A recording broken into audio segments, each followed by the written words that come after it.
started.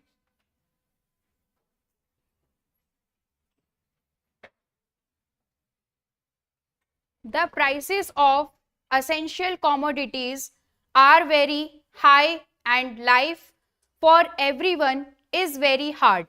We live, therefore, under threats of strikes which, if they come off, are bound to paralyze our development schemes, to say nothing of the inconvenience caused to citizens and the financial loss which the country's exchequer can certainly not support.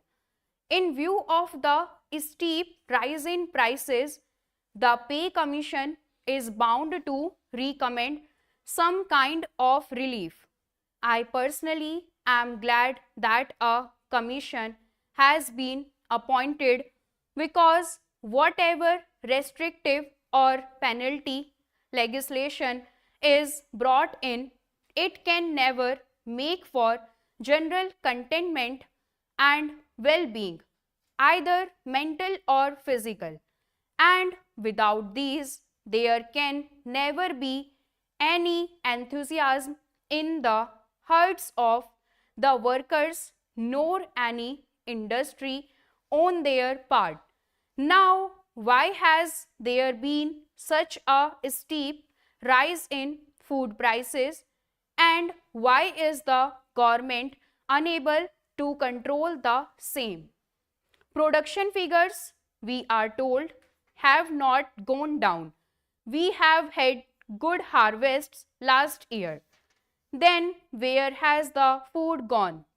Is inflation responsible to a large extent for this debacle, or are our figures for production wrong? And how much of our food grains have gone underground into the hands of black marketers? Why cannot government bring these antisocial elements to heel? These are questions which have to be faced squarely. Increase in salaries will cost the exchequer hundreds of crores of rupees. Where is the money to come from in addition to what is needed for the plan? As far as salaries are concerned, the time has come, I think, for government to fix a minimum wage for the worker and to give him relief in the shape of free primary education for two of his children, old age pension, free living quarters, fair price shops rather than dearness allowance. I feel the moment anybody's salary is raised, he is inclined to spend more. A socialistic pattern of society means, as I understand it, a society where everyone has food, shelter, clothing, and employment, and equal opportunities for his material, moral, and spiritual development. If the salaries of our workers are fixed at a reasonable minimum and the other relief given to them, I think we shall be fulfilling one of our main objectives, that is, an improved standard of life for millions. I have often felt that perhaps we lay too much stress on our big projects. Sir, I have just mentioned the antisocial elements that succeed in hoarding and black marketing our food grains, but if I may be permitted to say so, antisocial elements have penetrated everywhere.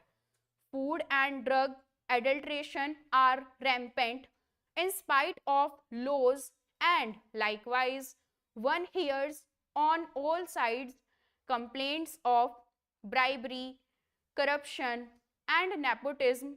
And if we are honest, we shall have to admit that integrity and efficiency are our biggest casualties.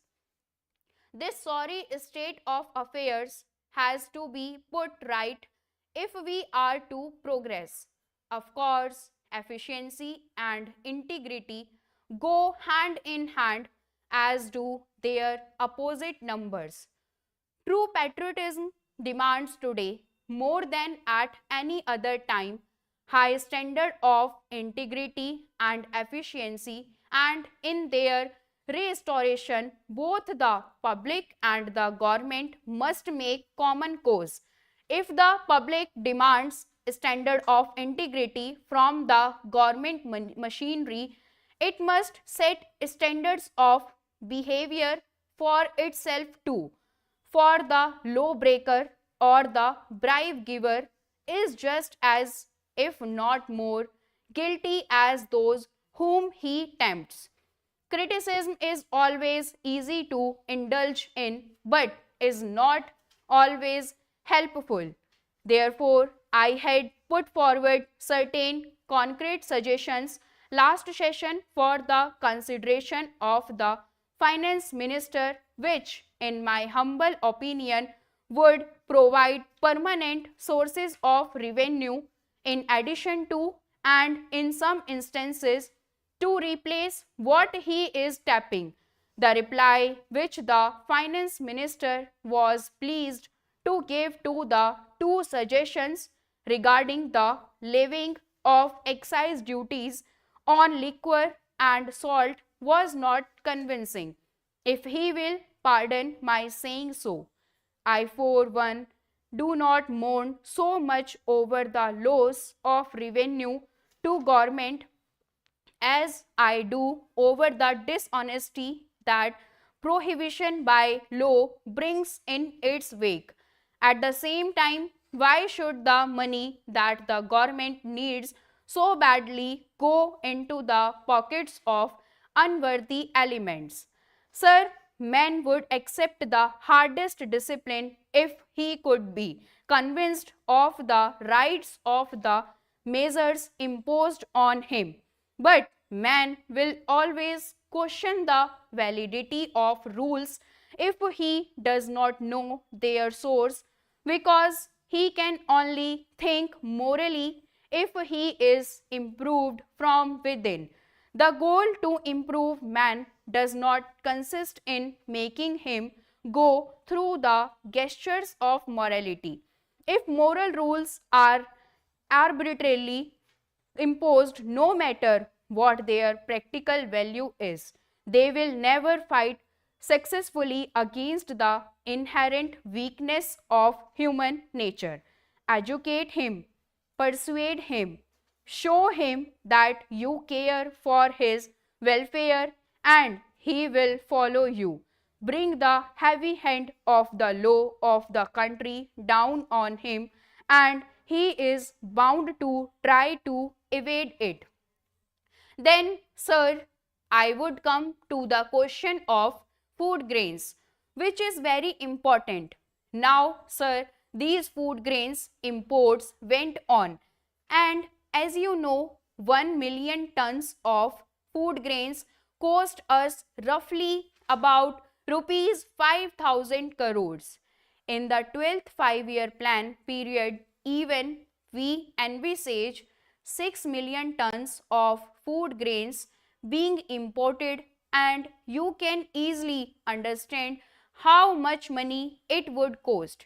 Every year we are losing so much foreign exchange because the food production does not measure up to the needs of our country. Today, sir, one should have thought that the government should make much more vigorous efforts to increase the food production, and for this purpose it is absolutely essential to go into the question of land reforms. Unless and until land is distributed among the peasants, especially among the poorer sections of agricultural laborers and peasants, you can never turn the corner. We have seen how in China, in a matter of few years, They have been able to solve the food problem and there is no difficulty with regard to foreign exchange there. We should have been a sufficient country by 2000 according to the Prime Minister. KC number 195, 196, 1041.